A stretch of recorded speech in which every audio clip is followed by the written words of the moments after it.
এতিয়া কৈছে যে যিমানবিলাক তুমি দেখি আছা শুনি আছা এই সকলোবিলাক ভুল মিছা একো সাৰ নাই বুলি কৈছে আজি কালি কৰি কবে আয়ু মানে বহি কইল বাটো চাই আছো কি কয় গতিকে আজি কালি কৰি মানে কি হৈছে আমাৰ আয়ুবিলাক মানে হে হৈ গৈ আছে টুটি গৈ আছে বাটো চাই আছো কি কয় মই কিনো বাট চাই আছো ইয়াতে কাৰ কাৰণে বাট চাই আছো কোনোবাই হয়তো ভাবি আছে মই এদিন বুঢ়া হম দাঁত চাপবিলাক অলপ ধুলক হ'ব চকুৰে ধোৱা ধোৱা দেখা পাম সেইদিনা মই শৰণ লম ঈশ্বৰৰ ওচৰত সেইদিনা বা আপুনি থাকিবনে নাথাকে সেইদিনা বাচিলে কি ঠিক আছে ঈশ্বৰক ৰাখিলে ভালে আছিলে যদি নাৰাখে যদি মৰিব লগা হয় তেতিয়াতো আকৌ পুনৰবাৰ 84 লাখ যদি ভ্ৰমণ কৰিব লাগিব ক'ত যাব তেতিয়া গতিকে সেইকাৰণে সময় আপুনি কি কৰিব লাগে হে জানে শিকোৱা হ'ব এতিয়া আমাৰ কৰ্ম হৰিও কুমাৰৰ কালে ভাগৱত ধৰ্ম যে কুমাৰ কালে কি কৰিব দিছে ভাগৱত ধৰ্ম ধাৰণ কৰিব দিছে প্ৰহ্লাদে কৈছে এই কথা শিশুসকলক কৈছে যে কুমাৰ কাল মানে আমি অন্তত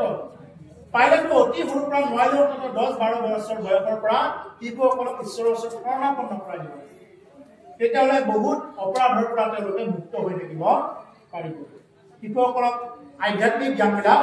দিব লাগে গতিকে আমাৰ আয়ুবিলাক গৈ আছে কিন্তু আমি কি কৰি আছো আমি বাট চাই আছো কেনেকে আমি পিছত এদিন শৰণ লম দে বুলি এটা শৰণ কেতিয়া ল'ব লাগিব যেতিয়া আপোনাৰ চকু কাণ জিভা চব ঠিকে থাকে তেতিয়া শৰণ ল'ব লাগিব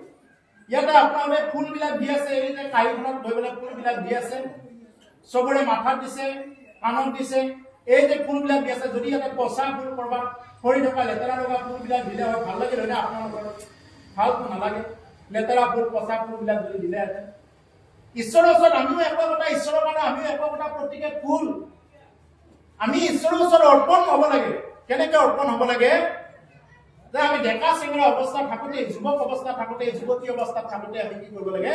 ঈশ্বৰৰ ওচৰত আমাৰ দেহাটো দিব লাগে যে হে প্ৰভু তোমাৰ ওচৰতে সমৰ্পণ কৰিলো এই দেহা আমাৰ বাক শক্তি ঠিকা থাকোতে শ্ৰৱণ শক্তি ঠিকা থাকোতে ইন্দ্ৰিয়বিলাক ঠিকা থাকোতে আমি কি কৰিব লাগে ঈশ্বৰৰ ওচৰত সমৰ্পণ কৰি দিব লাগে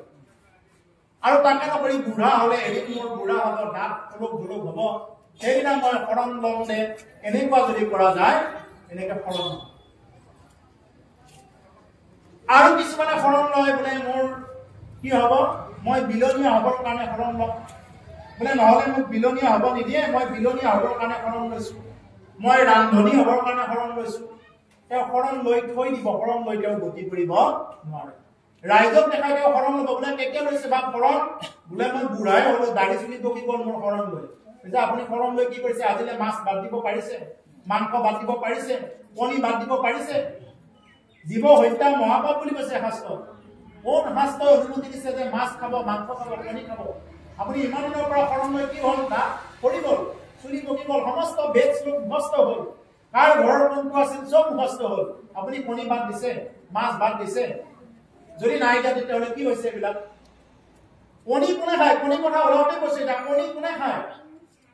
পিখাচৰ বাহিৰে কোনো ৰাক্ষসৰ কণী নাখায় এনেকুৱা এজন ৰাক্ষসৰ নাম দেখুৱাই দিয়ক কোন ৰাক্ষসে কাৰোবাৰ কণী খাইছিল বুলি এজন ৰাক্ষসৰ নাম আপোনালোকে যদি জানে কওক বোলে কণী খাইছিলে এনেকুৱা এজন ৰাক্ষসে কণী হ'ল ডাইৰেক্ট চৰাইৰ গৰ্ভ চৰাইৰ বীৰ্য কোনোবাই ভাজি খায় মানুহ হয় আমি অন্তত এই বস্তুখিনি আমি জানিব লাগে যে অন্য জীৱৰ গৰ্ভ নষ্ট কৰাৰ আমাৰ অধিকাৰ নাই অন্য জীৱক তেনেকুৱাকে কষ্ট দিয়াৰ অধিকাৰ নাই এই যত জীৱ জংগম কীট পতংগম অগণগ জগতে কায়া O Narayan ka he bhakti karu tera he Prabhu Bhagavan দেখ যত জংগম কীট পতংগম জীৱ জগতৰ প্ৰতিকৰ ভিতৰত কি হৈ আছে তুমি বিৰাজমান হৈ আছে আনকি কীট পতংগ এটাটো কি হৈ আছে স্বয়ং ঈশ্বৰৰ আত্মাৰাতে বিৰাজমান হৈ আছে ঈশ্বৰৰ এটা মানে আত্মাৰ ক্ষুদ্ৰ অংশ এটা হলো তাতে কি হৈ আছে বিৰাজমান হৈ আছে সেইকাৰণে এটা যদি জেঠিৰ ওচৰত আমি যদি আঙুলিটো দি দিওঁ জেঠিডালে মৰিম বুলি পেলাই দিয়ে নেকি ওচৰত গাটো পাতি দিয়ে নেকি মৰিম দে বুলি পেলাই এই জেঠিডালত যদি এনেকে আঙুলিটো লগাই দিওঁ সি মানে দৌৰি থাকিব মৰিব নোখোজে এটা সাধাৰণ মকৰাটো যদি আমি জালখনত যদি এনেকে লাৰি দি ওপৰলৈ উঠিব মৰিব অৰ্থাৎ কাৰোৰে মৰাৰ কাৰণে ইচ্ছা নাই সেইকাৰণে আমাৰো মৰাৰ কাৰণে কাকো অধিকাৰ নাই সেইটো মাৰিব পাৰে এই হ'ল জীৱ প্ৰেম আকৌ কৈছে ৰূপে হৰি হব ঘতে বৈঠ জৈসন গগন আপি ঈশ্বৰ স্বৰূপে সকলোৰে ঘৰবিলাকত বহি আছে ঘৰ মানে আমি প্ৰত্যেকে একোটা ঘৰ আপুনি মই যিমানবিলাক মানুহ ইয়াতে আছো মানুহে কিয় মাছ পাছ আদি কৰি যিমানবিলাক আছে প্ৰত্যেকৰ ভিতৰত ঈশ্বৰ পুৰুষে ঘৰ হিচাপত বহি আছে বুজি পাবৰ কাৰণে কোৱা হৈছে মুকলি আকাশৰ তলত এনেকুৱা মাটিৰ ঘৰ যদি আমি 100টা লৈ পানী দি মেলে যদি মুকলি আকাশৰ তলত চাওঁ 100টা সূৰ্য দেখা পাওঁ 100খন আকাশ দেখা পাওঁ সেইবুলি আকাশ 100খন নহয় সূৰ্য 100টা নহয় এটাই হয় ঠিক তেনেকুৱাকে আমাৰ ইয়াতে প্ৰত্যেকৰ ভিতৰতে ঈশ্বৰ পুৰুষে বিদ্যমান হৈ আছে প্ৰত্যেকৰ ভিতৰতে আছে সেইকাৰণে আমি কি কৰিব নালাগে আমি এজন ঈশ্বৰৰ সন্তান হিচাপত আমি কোনেও কাকো হিংসা কৰিব নালাগে কোনেও কাকো ঠাট্টা কৰিব নালাগে কোনেও কাকো নিন্দা কৰিব নালাগে কোনেও কাৰো বেয়া চিন্তা কৰিব নালাগে কোনো প্ৰাণীক মাৰি কাটি খাব নালাগে কোনোবাই হয়তো ভাবিব পাৰে বোলে মই দোকানত কাটা লৈ আনিছো নহয় দোকানত কাটা আনিলেও দোকানে যিয়ে কাটিলে যিয়ে আনিলে যিয়ে ৰান্ধিলে যিয়ে আনিবৰ কাৰণে পাৰ্মিশ্যন দিছিলে প্ৰত্যেকে ফচি যাব যেনেদৰে কোনোবা এটা ৰেপ কেছ যেনিবা হ'ল ধৰা হ'ল এটা ৰেপ কেছ হৈছে সেই কেছটোত যিসকল জড়িত আছে চবে ফাঁচিব কোনে প্ৰথমতে ফোন কৰিছিল কাৰ ঘৰত গৈছিল ঘৰত যোৱাবিলাকো ফাঁচিলে নাফাঁচে কাৰ ঘৰত গৈছে কাৰ মোবাইলেৰে ফোন কৰিছে কিমান সময়ত কোনখন যদি কোনোবা এখন দোকানত বেছি সময় বহি আছিল সেই দোকানীটোকো উঠাই লৈ যাব চব ফাঁচি যাব ঠিক তেনেকুৱা কোনোবাই কাটিছে হোটেল কাটিছে আপুনি কিয় আনিব গতিকে আপুনি ফাঁচি যাব গতিকে সেইকাৰণে প্ৰভুসকল যিমান পাৰি আমি বিষ্ণু বুদ্ধি আনিবৰ কাৰণে চেষ্টা কৰিব লাগে এই ভাগৱত পঢ়াৰ মূলতে হৈছে এইটোৱেই হ'ল মূল কথা সমস্ত ভূততে বিষ্ণু বুদ্ধি আহিবই লাগিব নাহা পৰ্যন্ত আমি যদি দিনত ভাগৱত চাওঁ ৰাতি যদি মদে মাছ মই খাওঁ একো কামত নহয় বিশেষকে মই এটাই মানে আহ্বান কৰোঁ বাকী সকলকো বাঢ়ি দিছো যিসকল ভাগৱত চাই ইয়াতে ভাগৱত বক্তা আছে নামাচাৰ্য আছে বা যিসকল আহে নাম গায় বিলনীয়া নামঘৰত চাকি জ্বলায় প্ৰথমতে তেওঁলোকে একদম এৰাটো প্ৰধান কৰ্তব্য কোনো কাৰণত তেওঁলোকে এইটো গ্ৰহণ কৰিব নোৱাৰে বাকীবিলাকৰ পিছৰ কথা বাকীবিলাকে ইচ্ছা কৰিলে এৰিবও পাৰে নেৰা কথা নহয় এৰিব পাৰিলে ভালে কিন্তু প্ৰথমতে কিন্তু এওঁলোকে কিন্তু এৰিবই লাগিব কাৰণ কিয় কাৰণ তুমি পুঠি চাবলৈ যদি তুমি যদি নিজেই মাছ মাংস কণী খোৱা মদ খোৱা তুমি মানুহক কি বুজাবা তুমি মানুহক কি ঈশ্বৰ সন্ধানৰ জ্ঞান দিবা তোমাৰ যদি প্ৰভু প্ৰেম অহা নাই জীৱ প্ৰেম অহা নাই যাৰ হৃদয়ত জীৱ প্ৰেমে অহা নাই তেওঁ কি ভাগৱত কথা আমাৰ আগত ক'ব তেওঁ ক'ব পাৰিব পানীত কোবাই ঢকাৰ নিচিনা হ'ব কাৰো অন্তৰত ঠাঁচ নবহিব সেইকাৰণে কি কৈছে আস্তয় ভাগৱতে কৈছে এই সমস্ত ভূততে বিষ্ণু বুদ্ধি যাবে ও কায় বাক্য মনে অভ্যাস কিবাই ভাবে সমস্ত ভূততে বিষ্ণু বুদ্ধি নাহা পৰ্যন্ত কায় বাক্য মনে অভ্যাস কৰাৰ নামেই হ'ল ভক্তি এতিয়া বুজি পালে নে প্ৰভুসকল কাৰ বাপে কোন আছিল এইবিলাক জনাটো ভক্তি বুলি কোৱা হয় কিন্তু ক'লে যে সমস্ত ভূততে বিষ্ণু বুদ্ধি নোহে যাব সমস্ত ভূতত এটা কীট পতংগ আদি কৰি পশু পক্ষীৰ পৰা আদি কৰি প্ৰত্যেকটোৰ ভূতত বিষ্ণু বুদ্ধি নহা পৰ্যন্ত অভ্যাস কৰি থকাৰ নামেই হ'ল ভক্তি এতিয়া আজি কলো আজিয়ে যে যাব তেনেকুৱা নহয় আমি যেনেকৈ স্কুলত যাওঁ স্কুলত গ'লে একেদিনে ABCD পঢ়ি কোনোবাই প্ৰফেচৰ হ'ব পাৰে নেকি টিচাৰ হ'ব নোৱাৰে লাহে লাহে পাৰি ঠিক তেনেকুৱা আমি একেদিনে ভাগৱত শুনিব আহিব একেদিনে সাধু হ'ব পাৰিম ভকত হ'ব পাৰিম তেনেকুৱা কথা নহয় আমি লাহে লাহে এনেকৈ শিকি কাৰোবাৰ পৰা ঠেকি কাৰোবাৰ কটু বচনতো শিকিব পৰা যায় কাৰোবাৰ পৰা ঠেকা খাই কাৰোবাৰ পৰা শিক্ষা লৈ দেখি শুনিয়ে শিকিব লাগিব নহ'লে কিন্তু শিক্ষা নাযায় যেনেকুৱা স্কুলত কি কৰে কাৰোবাক পিটি দিব যদি উলট পালট কৰি থাকে মাষ্টৰে পিটি দিব কিন্তু পিতা মানে কি পিতা মানে তেওঁক মৰি যোৱাকৈ নিপিতে তাৰ দ্বাৰা তেওঁৰ ছাত্ৰজনৰ কি হ'ব শিক্ষকজনৰ মাধ্যমেৰে লাভেই হ'ব, তেওঁ জীৱনত কিবা শিকিব পাৰিব। কিন্তু শিক্ষকজনৰ উদ্দেশ্য এইটো নহয় যে ছাত্ৰজনে মানে হিংসা কৰি পেলাই কিবা কৰিছে, হিংসা কৰি শিকিছে, এইটো কিন্তু উদ্দেশ্য। উদ্দেশ্যটো কি আছিলে? বোলে তই যাতে ভালকে শিক, এই অংশটো যাতে ভালকে শিক, এইটোৱে আছিল শিক্ষকজনৰ প্ৰধান উদ্দেশ্য। গতিকে সেইকাৰণে এই ভাগৱত কথা চলি থাকোঁতে কাৰোবাৰ অন্তৰত আঘাত লাগিব পাৰে, বৰ বেয়াকৈ আঘাত লাগে, আমাৰ লাগে কেতিয়াবা। এইবিলাক কথা কৈ গাই থাকিলে কাৰোবাৰ এনেকুৱা আঘাত লাগি যাব পাৰে। সঁচা কথা, প্ৰত্যেকটো বস্তুৱে সঁচা কথা। ভাগৱত হ'ল আমাৰ জীৱনৰ একোখন দাপোন। আইনাখন যেনেকুৱাকে চালে আইনাই ফাঁকি নিদিয়ে, ভাগৱতখনৰ ওচৰত যদি আমি বহো, ভাগৱতে কেতিয়াও ফাঁকি নিদিয়ে। ভাগৱতৰ প্ৰত্যেকটো কথা শুনিলে আমি জীৱনত যদি কৰবাত ভুল কৰি আছো, ভুলবিলাক এটা এটাকৈ আগত আহিব, আৰু যদি শুদ্ধ কৰি আছো, শুদ্ধবিলাকো আমাৰ আগত এটা এটাকৈ আহিব। সেইকাৰণে ভাগৱত হ'ল আমাৰ জীৱনৰ একোখন দাপোন। সেইকাৰণে ভগৱন্ত কৃষ্ণই উদ্ধৱৰ আগত কৈছে, হে উদ্ধৱ, মই যদিও যাম মই ভাগৱতৰ মাজতে থাকিম। হে প্ৰাণৰ বান্ধৱ, মই ভাগৱতৰ মাজতে থাকিম। কেনেকে থাকিবা প্ৰভু? বোলে মই বাংময়ৰ ওপৰত থাকিম। বাংময় মানে বাক্যময়, বাক্যই হ'ল শব্দ, শব্দই ব্ৰহ্ম, ব্ৰহ্মই ভাগৱত। ভাগৱত কেনেকুৱা যে বাংময়ৰ ওপৰত আছে ঈশ্বৰ। ইয়াতে ভাগৱত মেলা মানে ভাগৱতখন মুকলি কৰি থোৱা মানে ভাগৱত ভাগ চৈতন্য হৈ আছে। এতিয়া মই এটা বহি আছো নহয়, মই বুলিয়ে কৈছো। এতিয়া আপোনাক অসমীয়া ভাষাত ক'ব লগা হৈছে, যেতিয়া অসমীয়াত যিহেতু মই বুলি এটা শব্দ আছে, গতিকে ইমানো অপৰাধ নহয়, চব ক্ষেত্ৰতে মই বুলি ক'ব নালাগে। কিন্তু আমাক যিহেতু ইয়াতে বহুৱাই ধৰিছে, এতিয়া আমি যিটো বহি গলো, ইয়াতে বহাৰ লগে লগে কি হৈছে? ভাগৱত চৈতন্য হৈ আছে। এতিয়া স্বয়ং ভগৱন্ত পুৰুষে ভাগৱত পঢ়ি থকা বুলি ধৰিব লাগিব। জাগ্ৰত হৈ আছে, চৈতন্য হৈ আছে। এই চৈতন্য হৈ থকা ভাগৱতৰ ওচৰত যদি কোনোবাই জড়প্ৰাপ্ত কৰে, তেতিয়াহ'লে কিন্তু সেইটো দুখেছে। গতিকে সেইকাৰণে ভাগৱতৰ ওচৰত বহিলে আমি সদায় চাইলেণ্ট হৈ থাকিব লাগিব। এই কলো মই আকৌ কৈছো, ভাগৱত বাংময় ৰূপত আছে। বাংময় বাক্য, বাক্যই শব্দ, শব্দই ব্ৰহ্ম, ব্ৰহ্মই ভাগৱত। সেইকাৰণে ইয়াৰ পৰা হোৱা প্ৰতিটো ব্ৰহ্ম বাক্যই আমাৰ অন্তৰত সাজ বহুৱাই দিব পাৰে। কিন্তু এনেকুৱা কিছুমান পাপী মানুহৰ অন্তৰত কেতিয়াও সাজ বহুৱাব নোৱাৰে, যাৰ অন্তৰত ভাগৱতৰ কথা শুনি এবাৰো তেওঁৰ অশ্ৰু নিগৰিত নহল, যাৰ জীৱনত ইমানবিলাক ভাগৱত কথা শুনিছে, এবাৰো তেওঁৰ অশ্ৰু নিগৰিত নহল, যিখন কঠিন হৃদয়ৰ পৰা তেওঁৰ গাৰ নোম এবাৰো কিয়ৰি উঠা নাই, যি নেকি হৃদয়ত এবাৰো চাপ বহা নাই, এইবিলাক কথা ইমানখিনি কৈ থকা হৈছে, ইমানবিলাক বক্তাৰে কৈ থকা আছে, যাৰ অন্তৰত এবাৰো এইবিলাক কথা সাজ বহোৱা নাই, সেইজনে আৰু পাষাণ হৃদয়ৰ শিলটোৱে একেই হয়।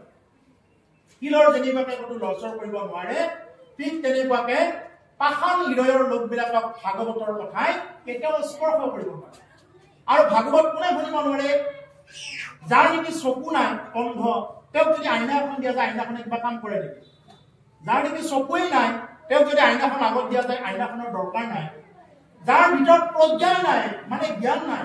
যাৰ ভিতৰত জ্ঞান বোলা বস্তুটো নাই, তেওঁৰ লগত ভাগৱতৰ কথা ব্যাখ্যা কৰি থাকিলেও তেওঁক এই ভাগৱতৰ জ্ঞানে কি কৰিব পাৰে? মনত ৰাখিব প্ৰভুসকল, যিয়ে এই ভাগৱতৰ কথা শুনি এবাৰ বস্তু নিগৰিত হৈছে কাৰোবাৰ,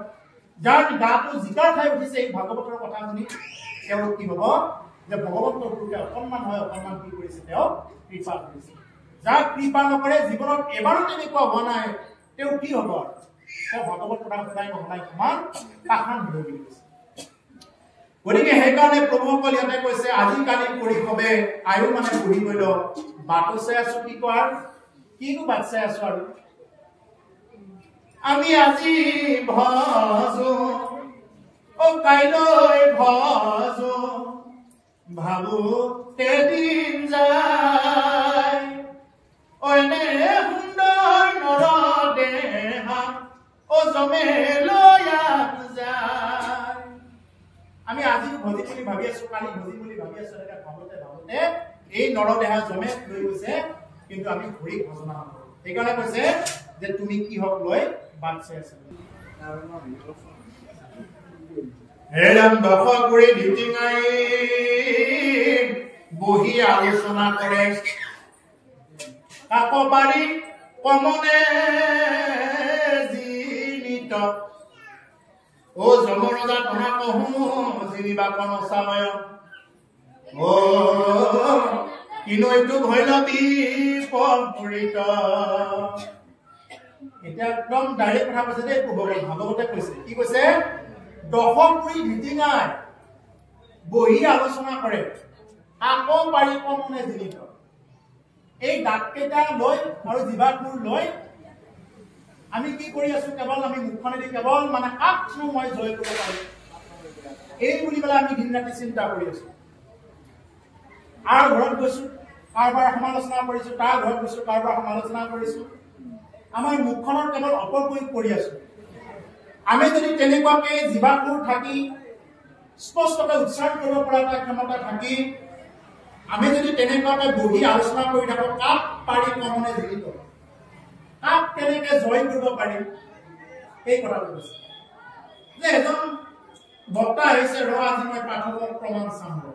কেনেকে উত্তৰ ৰ আজি পাঠকৰ প্ৰমাণ সেইকাৰণে কৈছে যে কাক পাৰি কমনে জীৱিত কেনেকে পাৰি কোনজন পাঠকক কেনেকে হৰুৱাই দিব পাৰিম বহুত আছে এনেকুৱা বহুত ঠাইত আছে মই কিছুমান ঠাইত পাওঁ এনেকুৱা যে কেনেকে পাৰি হৰুৱাই দিব পাৰি কেনেকে পাৰি এনেকুৱা বিভিন্ন কথা জমৰ যাতনা পেহু জিনিবাপ নচাবই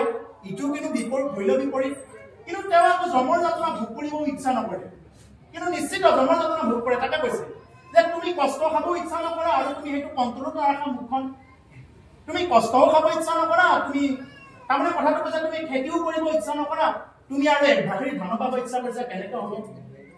যি মানুহে খেতিয়ে নকৰে তেওঁ এক ভাগৰি ধানটোৰ পৰা পাব ধানটো নাপাব খেতি কৰিব লাগিব সেইকাৰণে কৈছে জমৰ যাতনা পেহু জিনিবাপ নচাবই ইটো কিন্তু ভৈল বিপৰীত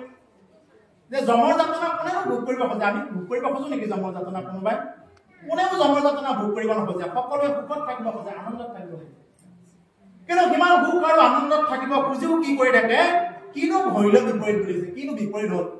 আকৌ ওলোটা কথাটোতে পৰি থাকে ক্ষতি ফুটা দিয়া ফুৰে নিজে চিনিবাপ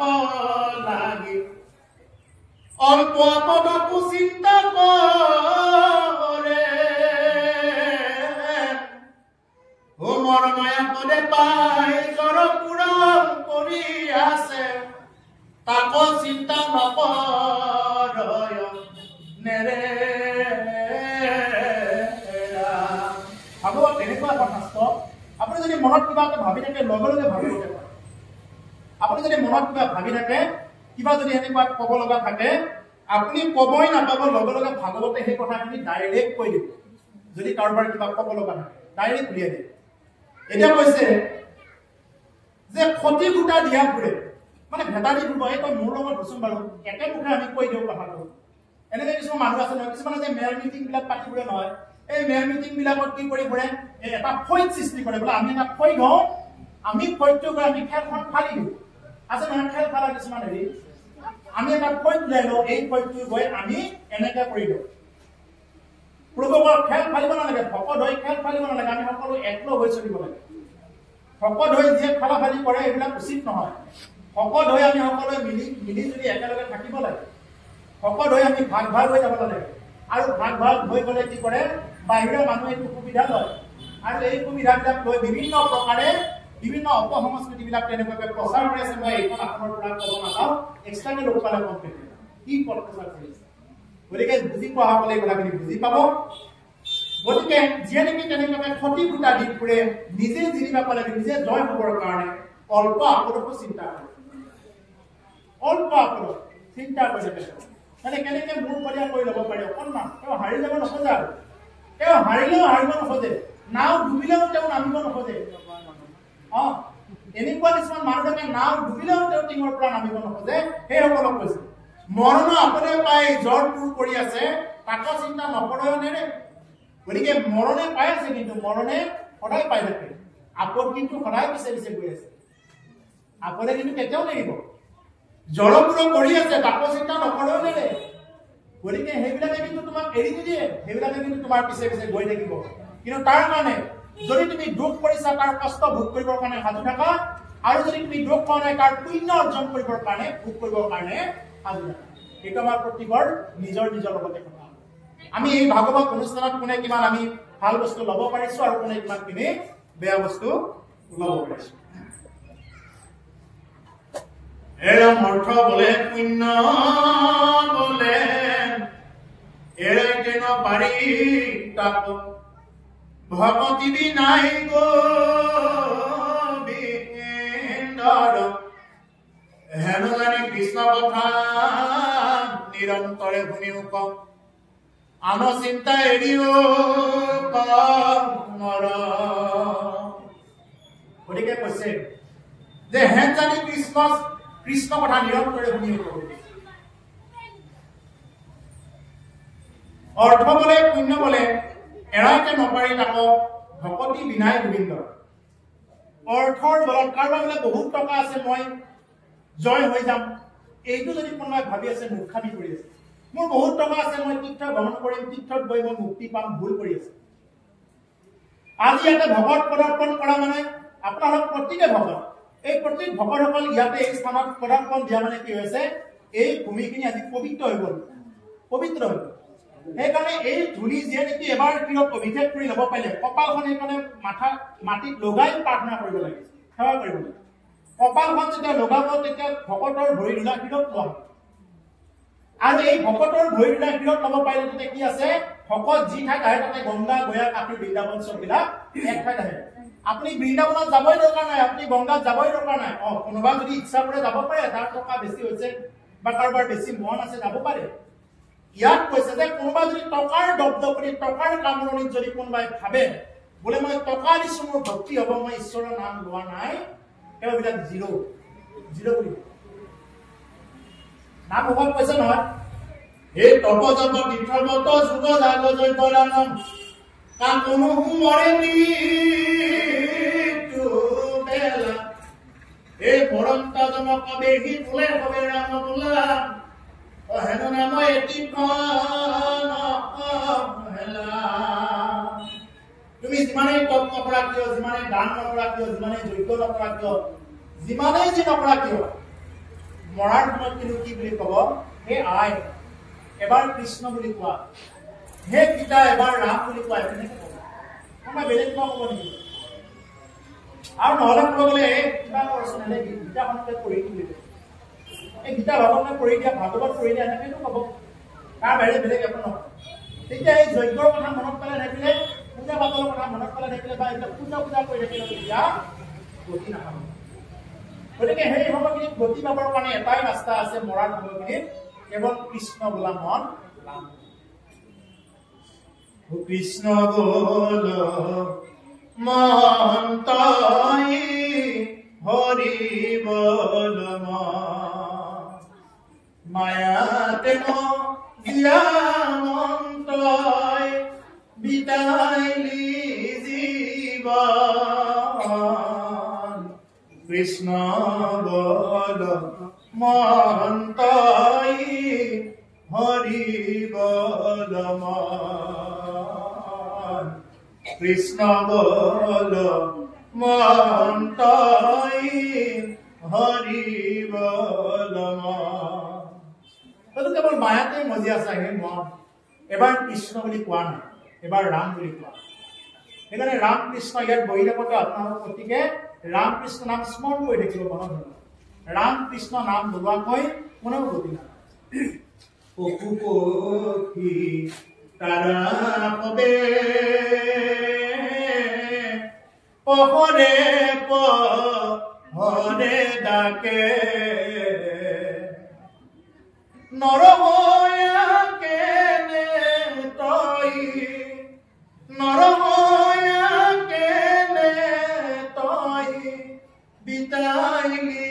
জীৱন কৃষ্ণ বল মন তই হৰি বল কৃষ্ণ বল মন তই হৰি বল হে মনোভাই এবাৰ কৃষ্ণ বুলি কোৱা নাই এবাৰ ৰাম বুলি কোৱা তোমালোকক জগাবৰ কাৰণে 4টা পহৰত কাটি চৰাই চিৰিকটিবিলাকৰ দাগ দি থাকে পশু পক্ষী তাৰ বাবে পহৰে থাকে পশু পক্ষীসকলে দাগ দিয়ে কুকুৰা চৰাইটোৱে খুব পহৰতে উঠি পেলাই কক কৰি দিয়ে তাৰমানে কিয় দিয়ে এনে উঠাতে নিদিয়ে যাতে মই কক কৰি দিয়াৰ লগে লগে যাতে মানুহে উঠি যাতে কোনোবা এজন ভকতে যদি উঠি কৃষ্ণ প্ৰভু বুলি যদি কয় ব্ৰহ্ম মুহূৰ্তত যদি তেনেকে কৃষ্ণ ৰাম বুলি যদি ক'ব পাৰে কুকুৰাজনীৰ জীৱনটো ইমানতে সাৰ্থক হয় হুদুৱে এনেকুৱাকে আটা পাৰি থাকে আটা পাৰি নহয় হুদু মুদু ভিটি খাম এনেকে কয় নহয় হয়নে নহয় এনেকে আটা পাৰি থাকে পেছাবিলাকে আটা পাৰি থাকে পঢ়ে এনেকুৱাকে আটা পাৰি কিয় আটা পাৰি যাতে সাধু সন্যাসী সন্ত মহন্তসকলে কি কৰক যে কৃষ্ণ নাম লৈ গতি পাব আৰু মই এনেকুৱাকে আৱাজটো দিওঁতে যদি কোনোবাই শাৰী পায় যদি এবাৰ কৃষ্ণ বুলি কয় মোৰ জনম ভাল এডাল গছে ফল নিজে দিয়ে কিন্তু ফল নিজে নাখায় মানুহক খুৱায় কিন্তু মানুহে সেই ফলকেইটা খাই যদি এবাৰ কৃষ্ণ বুলি নকওঁ তেতিয়াহ'লে গছৰ খাৰ খাই মৰিব লাগিব এতিয়া ইমান সুন্দৰকৈ এতিয়া এই যে এডাল শেৱালি ফুলি আছে নামঘৰৰ মুখতে ইমান ধুনীয়া এডাল শেৱালি নহয়নে শেৱালি নে এডাল বেল গাছ এতিয়া শেৱালি নিচিনা দেখা পাইছো ইয়াৰ পৰা যে ইমান সুন্দৰকৈ এই বেলৰ বহুত ঔষধি গুণ আছে ঠিক তেনেকুৱা এডাল বকুল আছে ইমান সুন্দৰ সুন্দৰ গছ বিলাকে এই চৌহদটো আৱৰি আছে এই গছবিলাকে ফুল দিছে সুগন্ধি দিছে ইমান সুন্দৰ সুগন্ধি শেৱালি ফুলে সুগন্ধি দিছে এটা চেন এটা কিনিব যাকচোন দোকানত 200 টকা তলত চেনে নাপায় এটা সুগন্ধি বিনা ফ্ৰীতে আমি পাই আছো ইমান ধুনীয়া সুগন্ধি আমি ল'ব নাজানো যদি এবাৰ যদি তেনেকুৱাকে সুগন্ধিবিলাক লৈ যদি আমি কৃষ্ণ প্ৰভু ইমান সুন্দৰ এই বুলি যদি ক'ব পাৰো এই গছডালৰ জীৱনটো সাৰ্থক গছে ইমান পৰিপূৰক কৰি অক্সিজেন দি আছে আমাক যিবিলাক অক্সিজেন নেকি হস্পিটেলত এতিয়া মানে কোটি কোটি টকা দি কিছুমানে লক্ষ লক্ষ টকা খৰচ কৰি মাটি বেছি তত পোৱা নাই অক্সিজেন লৈ যিটো বস্তু আমি ফ্ৰীতে পাই আছো সেইকাৰণে ফ্ৰীতে পোৱা বস্তুবিলাকক কিছুমানে মানে ল'বই নোখোজে এনেকুৱা বস্তুবিলাক গ্ৰহণ কৰিব নোখোজে গতিকে এই যে বস্তুবিলাক আমি লৈ আছো গছৰ পৰা তেনেকে লৈ আছো গায়ে গাখীৰ দিছে নিজে নাখায় মানুহক খুৱাই আছে নদীয়ে পানী দিছে যাতে মানুহৰ সুবিধা হয় মানুহৰ যাতে সেৱা কৰি দিব পাৰো এনেকে সূৰ্যদেৱে দিনক দিনে তেওঁ সদায় দিন ৰাতি হৈ আছে পাক চক্ৰত ঘূৰি আছে আমি মানুহ হয় যদি আমি তেনেকুৱাকৈ যদি কৃষ্ণ বুলি নকওঁ আমাতকৈ আৰু হীনমতি দুৰ্মতি কুমতি আৰু সেইকাৰণে প্ৰভুসকল এই ভাৰতবৰ্ষখন ৰত্নৰ দ্বীপ এই ৰত্নৰ দ্বীপত যিমান পাৰি নাম ধন ল'ব চেষ্টা কৰিব লাগিব যিমান পাৰি নাম বুটলিবৰ কাৰণে চেষ্টা কৰিব মহাপুৰুষে বেপাৰ বুলি কৈছে এইখন বেপাৰ আন বেপাৰত কি আছে লাভ লোকচান আছে কিন্তু এইখনত লোকচান নাই কেৱল লাভে হয় এনেকে লাভ হয় যে আনন্দ ধন দেখা খৰচিলে যাই পিঠা খাইলে দিলে হবে টুটি যায় নামৰ নাহিকে থৈ লাগে মানে বৃদ্ধি হয় ভাগ কৰিলেতো বাঢ়ি যায় চোৰে নেনে চোৰ কৰি ডকাইতে নেনে ডকাইত কৰি লুৰিয়ালে নেনে লুৰি ভাইৰে ভাগ কৰি ৰজাই নলৈতা দণ্ডি জুইত পৰি জ্বলি নাযায় পানীত পৰি উঠি নাযায় এই হ'ল নাম ধন এই নাম ধন আমি ল'ব লাগে যিমান পাৰি যি নাম ধন নেকি বাকি যিমানবিলাক ধন আছে এতিয়া যদি মই 1000 টকা এটা লৈ আনি যদি চবকে এটা এটা ভগাই দিওঁ তাকে হৈ যাব নহয় মোৰ কিন্তু নাম ধন যিখিনি মই গুৰুৰ মাধ্যমত যিখিনি পাইছো মই অকণমানো কৃপণালী নকৰাকৈ আপোনালোকৰ মাজত ব্যক্ত কৰি আছো ইমানেই ধন্য কলিযুগ যে মানুহে একো সাধনা নকৰাকৈ বহি থাকিও কি কৰিব পাৰে শুনিব পাৰে কিন্তু দুৰ্ভাগ্য কথাটো কি জানে আপোনালোকৰ ইয়াতে নহয় কিছুমান ঠাই যি গণ্ডগোল কৰি থাকে এই যে সাধনাৰ বলত এটা বস্তু আনি পেলাই কোৱা হয় এজন বক্তাই ভাবি আহে ঘৰৰ পৰা আজি মই তেওঁলোকক বিতৰণ কৰি দিম মুকলি কৰি দিম কথা কিন্তু তেওঁলোকৰ বাটটোৱে মৰি যায় যেতিয়া নেকি উলট পালট কথাবিলাক আলোচনা হৈ থাকে কোৱাৰ বাটটোৱে মৰি যায় এজন বক্তাই ঘৰৰ পৰাই ভাবি আহে আজি মই তেওঁলোকক এইকেইটা কথা কম ঈশ্বৰে কৃপা কৰিব ঈশ্বৰক খাতি আহে বক্তালৈ বোলে প্ৰভু তুমি মোৰ হৃদয়ৰ কণ্ঠত স্মৃতি হয় তুমি যিখিনি পোৱা গতিকে এইখিনি ভাবি চিন্তি অহাৰ পিছত যেতিয়া নেকি কথাবিলাক কালৰি বাটি যায় তেতিয়া আৰু সেই বস্তুটোৰ মানে যিটো অলংকাৰ ব্যৱহাৰিক অলংকাৰটো নোহোৱা হৈ যায় ভাৱটো নোহোৱা হৈ যায় চিন্তাধাৰা গতিকে সেইকাৰণে আমাক কি কৰিব দিছে যে আন যিমানবিলাক ধন দেখা পায় সমস্ত ধনবিলাক খৰচ কৰিলে মিঠা হৈ যাব বুলি কৈছে যিমানবিলাক ধন আছে আমি ধন লৈ আছো এইবিলাক মোৰ গুৰুৰ মাধ্যমত যিবিলাক বস্তু প্ৰাপ্ত হৈছে এইবিলাক বস্তু আপোনালোকৰ মাজত দিওঁতে মোৰ কোনোদিন ক্ষয় নহয় মোৰ কোনোদিন নষ্ট নহয় মোৰ ক্ৰমান্বয়ে বৃদ্ধি হ'ব আজি এই কথাখিনি শুনি যদি কোনোবা জীৱনত আপোনালোকৰ মাজৰ পৰা যদি কোনোবা 10 জন 5 জনো যদি জীৱনত উপকৃত হ'ব পাৰে মোৰ জীৱনৰ কাৰণে পৰম সৌভাগ্য হ'ব গতিকে সেইকাৰণে যে আনন্দ ধন দেখা খৰচিলে যাই পিঠা খাইলে দিলে হবে টুটি যাব খাইলে ল'লে চব টুটি যায় ৰাজাৰো ধন ৰাজাৰ ভাগৰি ধন যদি একো নকৰাকে খাই দিলে টুটি যাব বুলি কিন্তু নামৰ নাহিকে ক্ষয় লাগে মানে বৃদ্ধি হয় নাম ধনৰ কেতিয়াও ক্ষয় নহয় বৃদ্ধি হয় ভাগ কৰিলেও বাঢ়ি যায় বুলি ভাগ কৰিলেতো বাঢ়ি যায় চোৰেও চুৰ কৰি নিব নোৱাৰে, ডকাইতেও ডকাইত কৰি নিব নোৱাৰে।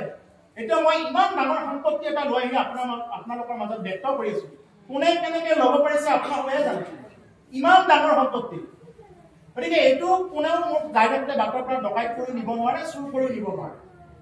কিন্তু যোনে যিসকল চুৰ ভকত আছে, চুৰ ভকতসকলে চুৰ কৰি ল'ব পাৰে। এই যে ইয়াৰ আগত কৈছো যে অতি ভক্তি চোৰৰ লক্ষণ বুলি, এই চুৰ ভকতসকলে ল'ব পাৰে, চুৰ নোহোৱাসকলে এইবিলাক বস্তু ল'ব নোৱাৰে। গতিকে সেইকাৰণে যে কি কৰিব লাগে, যে আমি যিমান পাৰি নাম ল'ব লাগে। এই নাম ল'লে কি নহয়, জুইও যদি লাগি যায় কেতিয়াবা জুইটো নষ্ট নহয়, পানীত পৰি উঠি নাযায়। মোৰ ভাই যদি 4জন ভাই আছে, 4জন ভাইৰ মাজত 4টা ভাগ হ'ব, কিন্তু নাম ধৰণৰ কিন্তু কোনোদিন ভাগ নহয়। মোৰ তাত যিখিনি থাকিল এইখিনিয়ে থাকিব, কোনোদিন নাম ধৰণৰ কেতিয়াও ভাগ নহয়। এই হ'ল নাম ধন। গতিকে এইকাৰণে এই নাম ধন যিমান পাৰি ল'ব লাগে। নাম ধন লৈ আমি বৈকুণ্ঠত গতি কৰিব লাগে।